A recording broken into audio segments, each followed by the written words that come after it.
Today, I'm going to show you how to paint your calipers. You can leave the calipers on the car, but it's a lot easier if you can remove them. Now first we need to clean them. I'm using a wire brush on a drill and getting rid of all the big bits of debris and dirt. I'm then going to remove any remaining bits of hardware, so brake pads, retainers, and pins. This pin was really stuck, there was a lot of corrosion, so I had to sand it all away so I could then knock it through. Now we need to take it outside to give it a clean. There's 30 years of dust and debris on these pads, so I'm using some wheel cleaner to spray it down. But you can use brake cleaner, washing up liquid, anything that's just going to break down the grease and dirt. Then comes the fun part. We need to use a stiff brush or a toothbrush to agitate the dirt so it loosens up and we can wash it away. Remember to get the top and the bottom, and then we're going to rinse it away and see all that dirt wash away.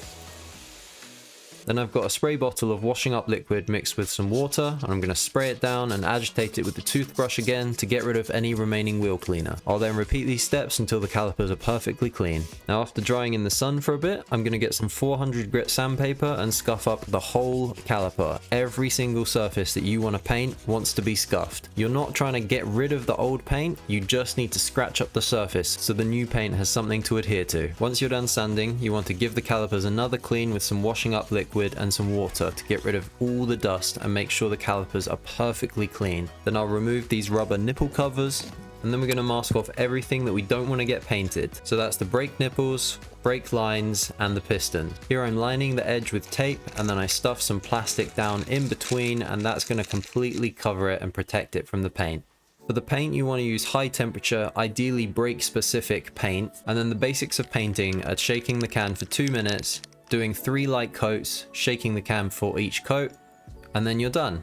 But read the instructions on the back of your paint because it could be different. For me, it said to do a light coat for the first coat, wait 15 minutes, shake the can again, and then do a slightly heavier coat for the second coat. Then same again, wait 15 minutes, shake the can again, and do the heaviest coat on the final coat. You don't want to go too heavy because you don't want to get runs at this point, and then you want to wait at least 15 minutes, flip the calipers over, and then we're going to paint the underside, doing 3 coats again. Now we could stop there, but I've got these caliper decals which really make the calipers pop. You then want to place them on a flat surface and apply decent pressure, and then try and peel the clear film away from the backing paper. If the decals don't stick properly to the clear film, just start again, place them on a flat surface, apply decent pressure, and then start again, and they should come off next time. Then the scary part, you only get one chance to do this, so make sure your alignment is perfect because they will stick instantly. Once it's stuck down, rub over the decal to make sure the letters are properly stuck, peel off the film, remove all masking tape and plastic, and just as a reminder,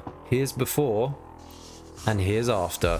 Look at these things, they look fantastic. This is one of my favorite things to do to cars. It makes such a difference, and they're so classy and they're so neat, and I love them. And there you go. Hope you enjoyed the video. If you end up doing the calipers yourself, let me know how it goes in the comments. But as always, thanks for watching. Don't forget to like and subscribe, and I'll catch you next time. Bye.